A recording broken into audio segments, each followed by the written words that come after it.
Namhlanje sikhangele isihloko esithi indlela yomKristu ayipheleli enhlane. Kanti indaba yethu sithatha kubhuku lamakhosi okuqala sahluko ngesika 19 ivesi yesi4. Ngibala kuBhayibheli yesiZulu. Kodwa yena wahamba ibanga losuku ehlane. Waya wahlala phansi konwele. Wacela enhliziyweni yakhe ukuba afe. Wathi, sekwenele manje. Jehova sale uthatha umphefumulo wami ngokuba angilungile kunawo baba. Ngizame ukubala ngesiswati. Yena wachubeka wahamba luhambo lwemthatha lilanga lonke. Eya ekhatsi ehlane. Wafika wahlala ngaphansi kwesihlahla semthanyelo. Wathandazela kuthi asale esefela khona lapho. Wathandaza wathi, simakadze sekwenele sale uthatha kuphila kwami kude lengingcono ngakho kunabokhokho bami. Inkosi ibusise ukufundwa kwezwi layo. Sikhuluma ngenkambo kaElijah edlula esikhathini sehlane. Umbuzo engiuletha kithi namhlanje sonke yilona. Sekuke kwenzeka yini empilweni yakho ukubana uzwe sengathi uThixo kanandaba nawe? Sekuke wafika kusigaba lapho obona sengani kukhulu okwenzele uThixo yena wakushiyela ubana uSathane akujezise ngalokho. Kungokunye ngokuba yiluntu khona lokho. Ezikhathini zenhlane yempilo zethu, ikakhulu lapho sicabanga ukubana sikwenzile obekumele sikwenze ngenkolo yethu, kodwa sesivuna isivunguvungu lesiphepho. Sivamile ukulahlekelwa zinjongo lezifundo esingazithola kunkambo yasendle. Okwakuqala okulakho kusilahlekela yikuthatha ihlane libe ihlane. Bese sibona sengani kukho okungahambanga kahle okusilethe lapha enhlane. Ngaleso sizathu banengi abadingayo indlela ezingafunakali kuThixo ukuba babuyele kusigodlo sikaFaro. Ngakwenza kalokho babe sebemehlulekisa uThixo kunjongo abekhangelele ukubana baphumelazo ngaphansi kokuhlukuluzwa kwabo. Kwesinye isikhathi kuyakube ikwala ukubhekana lenhlungu zehlane sisodwa. Sale ukuthatha isikhathi ukuzihlola ngaphakathi. Sale ukuyihamba inkambo yenkolo yangaphakathi kwemzwangedwa. Bese sikhala sibadinge abanye ukubana bazosisiza basincedise. Kusweleka kwenhlanhla masenze njalo, siyalifiphaza izwi likaJehova lithi nansi indlela hamba ngayo. Bese singamuzwa uThixo esondela ukusiduduza lokusiqondisa, silahlekelwe yinjongo sisehlane. Kuyasweleka sifune ukuzwisisa ukuba uSomandla uletha sifundo bani ngokuvumela sedlule phakathi kwezinhlupho. Kanti futhi kuyingozi ukwala ukumelana lenhlupho zakho mathupha. Kuyancicha kukuncinche kukuthathele ithuba lokubana ube wedwa loThixo wakho. Kubuye njalo kumenqabele uThixo ukuba akufinyelele ngendlela ezafakaza ukubana uyangenela kunkambo yempilo yakho. bese usewuhlala umangala abanye mabe khuluma ngokubana uThixo benzeleni uma abanye baletha ufakazi bokubana uThixo kuyini akwenzileyo kuzimpilo zabo wena uswele obakho ufakazi ngoba walile amathuba ansitha lo Thixo wakho. Zweni leZimbabwe kwaba khona isikhathi belwela uzibuse.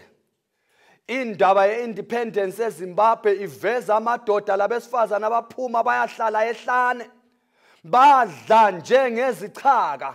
Badla balala endaweni okungalalwa khona. Bahlukuluzeka bahlupheka. Abanye bahlaselwa bayayikhuluma indaba kwesinye isikhathi bachone phansi kwamanzi bahlukuluzeka belwisana lezilo zendle ngoba phambi kwabo kwakukhona isifiso sokukhululeka. Kunjalo lasehlane yenkolo yethu njengamaKristu kuba nzima ngayo yonke indlela kepha kalokhu kuyiyo yodwa indlela ekhuphukela ekhaya kusamele sihambe size siyofika la siyakhona.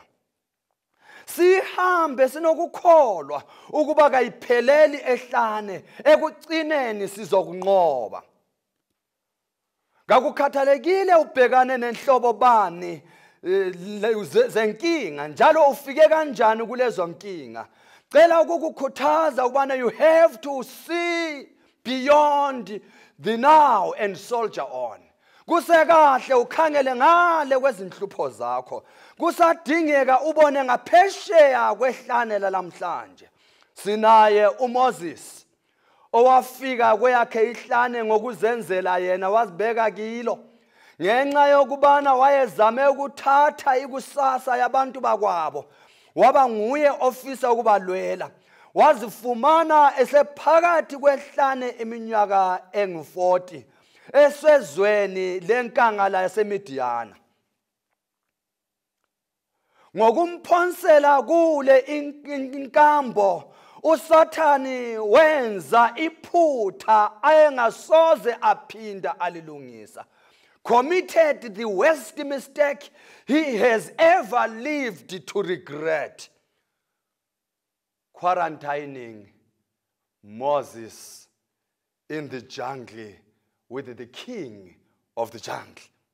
Ngakuvumi ukubana umntaka Thixo umfake kuzinkinga zasendle ukhohlwe ukubana ukhona ingonyama yakwaJuda ehlala endle ukubana ibenyule ibalamulele abedlula lapha.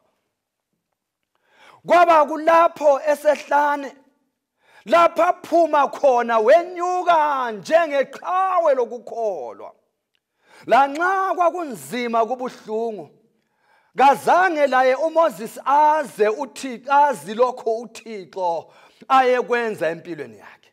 Kazange azi ukubana kulapho kwakuzazalwa khona inkambo eyayiza kuba inqaba ekuhambeni kwempilo yakhe yonke. Kulapho athi ngokuhlangana loThixo kwajika izinto. Ingxoxo yakhe loThixo yazala ukukhululwa kwabantwana bakaThixo. Wenyuka as the best leader ever. Onguye kuphela lanamhlanje esimazi wema emele uKristu owayeza kuza. Wafunda ukulalela lokuthatha ama-instructions kuThixo kungela kuthandabuza. Wafunda ukweyama ngakuJehova kungena ukubuza. Kusehlane lapho kwazalwa imithetho 10 eqondisa ukukholwa kwethu. Kusehlane lapho kwavuselelwa khona ubudlelwano phakathi kukaJehova labantu bakhe kuze kube manje. Zalotshwa ingwalo ezinhlanu ebathi iPentateuch zakuqala zeBhayibheli ngoba evumile ukufunda esikolweni sehlane senkambo yokuhlubukuluzwa. Isizathu mina nawe uSathane namhlanje esibeka enhlane kube sengana kundaba zalutho yikubana he hopes that some of us are forgetful of what God can do for us in our wilderness experiences. Uyakufisa akholwe, akhangele ukubana funa babe khona abazakhohlwa lokho uThixo alakho ukukwenza enkambo yabo. Angithi izolo wako bafaka abafana abathathu. Bathi ngokumazi uJehova wabonakala phakathi kwesithando somlilo. Yaze yabuza inkosi kubana kanti owesine usengovela ngapho ngani ngokani indodana kaJehova. Kazange azame yini ukumfaka uDaniel emgodini wezingonyama. Kodwa uJehova ingonyana yakoJuda yawalokha ama-jaws of the hungry lions. Wabonakala ekuseni evuka, inkosi yaze yamangala ukubana kazikuthintanga kanjani kepha mkhulu uJehova omkholwayo. Ngesithinte ngoDavida owazifumana esedlula ehlane ngenxa yendaba yomhawu. Akuzange kumphathe kahle uSawuli ukubona umfana omncane uDavida ephumelela. Wamzingela, wayizingela impilo yakhe, wamfuna phansi naphezulu. Kulapho uDavida abaleka ukubana ayocasha ngasenhlane. Kepha ngicela ukwazisa hlobo sami, kusehlane lapho uDavida anazelela khona ukuba uThixo uyavikela, uyahlangabezana nenswelo zabantu bakhe uma behlukuluzeka. Njalo uThixo useduze nalabo abazingelwayo. Sase siphuma isihlabelelo esithi uJehova ungumalusi wami, angiyukuswela. Nanxa ngingahamba esigodini sethunzi nokufa, angiwesaba lutho ngoba uJehova ulami. Uzokuyilonda impilo yami, uzokuyigcina kuzo zonke izinkinga zempilo. Lokhu kuyisiqiniselo sokuba indlela yomKristu kayipheleli ehlane. Lokhu kuyisiqiniselo ukubana ngale kwezikhathi zobunzima likhona izwe elihle impela. Kungenzeka sihlobo sami ukubana uthema udlula kweyakho inkinga zasehlane, wabona sengani uJehova ngenelisi ukufinyelela lokhu kuqhuba wedlule kula magagasi. Ngicela ukubana wazi lokho. Sikhona isifundo okusamele sisifunde lapho sisedlula ehlane. Lesi sifundo sihlale futhi sisemcabangweni yethu ngaso sonke isikhathi. Isifundo sokubana ukuba ngumKristu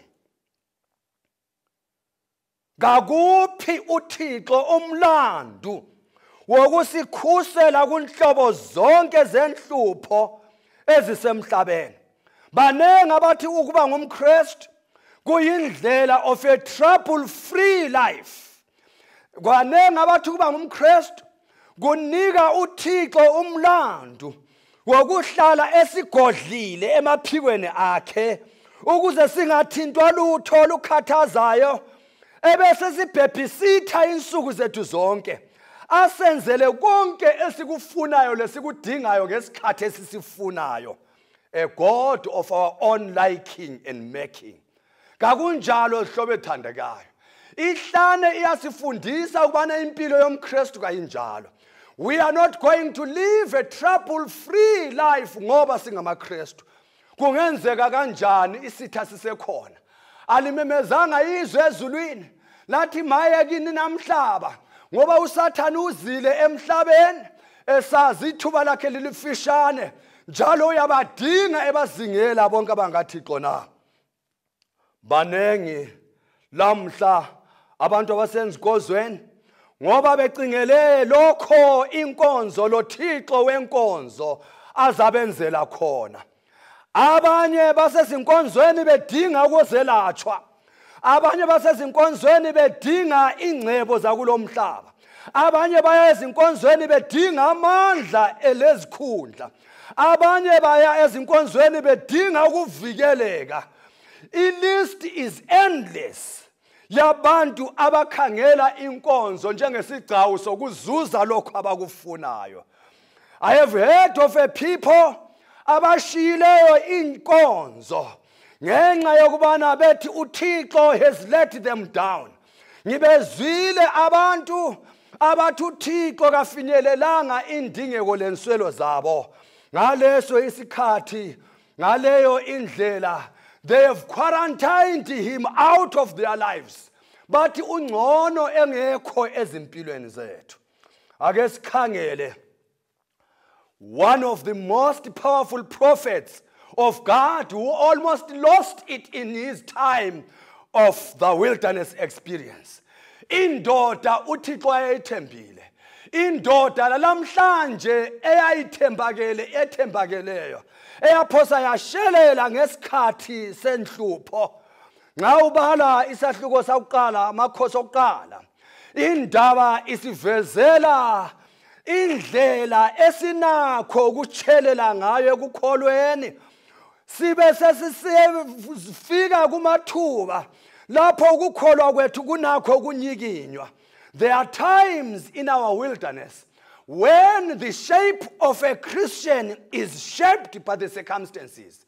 Asivumi izihlobo ethandekayo nxa singamaqhawe okukholwa. Ukuvumela inkinga zasehlane zithi determine our future. Insuku ezingembalwa uElijah wayebe ngeyinye yamadoda owaphuma kule impi enqobile. Liyakumkhumbula uElijah nguyena lwana obiza umlilo uvele ezulwini. Uzoshisa ngitsho lo mhlatshelo othelwa amanzi kwaba khona ichibi. Nguyena lwana uElisha onqobileyo kwafa izingidi nezinkulungwane zabalabo abangamaprofeti bakaBhali. Kodwa kungensukwana zingaki ngaphansi kokuzingelwa yinkosikazi uJezebeli, uza kumbona egijima ephuma engena ihlane. Suku ezine uyabaleka uyagijima udinga isizathu ukubana kambe bengimele uJehova. Lezulu ngichiyela isina ngenxa yokubana ngimele uJehova. Yini sengihlukuluzeka ngedlula phakathi kwenkambo efana laye. Kwakulapho ebaleka. Kwakulapho ephela amandla. Kwakulapho esehleli phansi. Kwakulapho esehlulekile ukubana aqhubeke ngohambo lokubaleka. Lapho uJehova amvezela khona injongo ayelayo ngempilo yakhe. Esezithobile wazehlisa uJehova wayiqondisa kanjalo, wayiphawula indlela yakhe yakusasa, waze wamupha lentshukuntshu yokubana abafundise abanye ababezathatha aluba yena esethethwe ukubana aye ezulwini. Waba laso isibindi empela amandla, wavuselelwa amandla lapho amandla akhe sephelile ukubana abone ukubana likhulu icebo likaJehova ngempilo yalo ovumayo ukwedlula ehlane elo Jehova. Ake umbone esephakathi kokudangala. Ake uhlangane laye. Izinto zakhe sezimphelele lamaqhinga engasekho. Nanguyana esefuna kuyidela inkambo yokukholwa. Nanguyana esefuna ukukufulathela ukuthungamela kwaJehova. Aluba esediniwe, uyafisa ukubana ngabe uyesula kumcabango wakhe impilo ngoJehova. Yikho esethi yena, kungangcono ngife, kungangcono ngiphelele lapha, ngoba kusele mina ngedwa, ngifelani ngihlukuluzelwane na, muva kokubana ngiyenzile intando kaThixo. Abazi ngomuntu bathi bona, uma ebindana lentukuthelo ezijulileyo uyaphela amandla. Yileso isizathu uThixo wamehlisela ubuthongo obukhulu, efuna ukubana aphumule ukuze amvuselele amandla. ingqondo yakhe iqale ukusebenza kahle athi lanxa esekhulumisana laye ulaka seludedile ingqondo isihleli kahle. Before God converses with Elijah, uqala ahlangabezane lendingeko zakhe. Uzayikhumbula indaba isithi wampha ukudla, wamlalisa, wabuya wathi vuka udle futhi ngoba isesenkulu isesende inkambo enhlane. Kwesinye isikhathi zikhona insuku lapho uJehova ukukhanya sengani asimzwisisi ngenxa yalezo zinto esedlula kizo kumbe ngenxa yendlala. No wonder wathi yena udade kaEllen White indlela zikaJesu zokuhlangabezana lendingeko zethu engakaze asibizele ukukholweni yizo kuphela ezinika ukuphumelela. Ngoba aluba umuntu ebindana lemicabango yokudla lokugqoka lazo zonke indawo ezinjalo uyaswela ukunanzelela uJehova. Uma esevuka ebuthongweni esedlile esesuthu Elijah wayesesilingele istori ayezasitshelwa nguNkulunkulu, istori sokuphendula ukubana kungane edlula ekuhluphekweni, istori sokubana aphendule ukubana ulaka lwakhe lolu luvele lujustified yini, istori sokubana ukwesaba kwakhe kwakungadingeki. uJehova uthi ngikufuna uhlalisekile bese mphendula indatshana zakho lezi. Wasemhlalisa phansi wamtshela konke kwenela kuJehova. Ake ngikukhumbuze sihlobo sami, God is not threatened by our emotions. Nxa kukhona uThixo akuzwisisayo ngathi uyanaka uyasivumela to throw our tantrums, simbuze imbuzo enzima ejulileyo. Uyakuthanda ukwazi ukubana sizwa njani, ikakhulu lapho sisedlula phakathi kwenhlukuluzo zethu. uThixo uyafisa silethe kuye kunjalo kungaedithwanga. He knows how to handle our wilderness experiences. Ingoma yikho isithi ngilomhlobo negugu ngimthanda kakhulu engamtshela insizi zami, ngimtshela injabulo zami, sikhulume ndawonye mina naye. uElijah esemelele ukuphendula kaThixo kulenye into njalo ayinanzelelayo. Imidumo lemisindo lezibonakaliso ngobunengi bazo ezedlulayo wananzelela uThixo wayengekho phakathi kwengcikovana zonke lezi, realizing ubana God is not only restricted to only manifesting himself through major events lama miracles. Banengi namhlanje empilweni zethu abathi inkonzo nxa inamandla okungenela kwaThixo sisafuna ukuwabona amandla kaJehova ehamba ngezinyawo. Kodwa wayifunda ehlane uElijah indaba yokubana uThixo uyasebenza noma ethule. Kuzofika namhlanje ngicela ukwazisa sihlobo sami, uselakho uJehova ukusilolonga isimilo sami, usenakho uJehova ukusibumba kuyibumba inkolo yakho ngezikhathi sisedlula ehlane.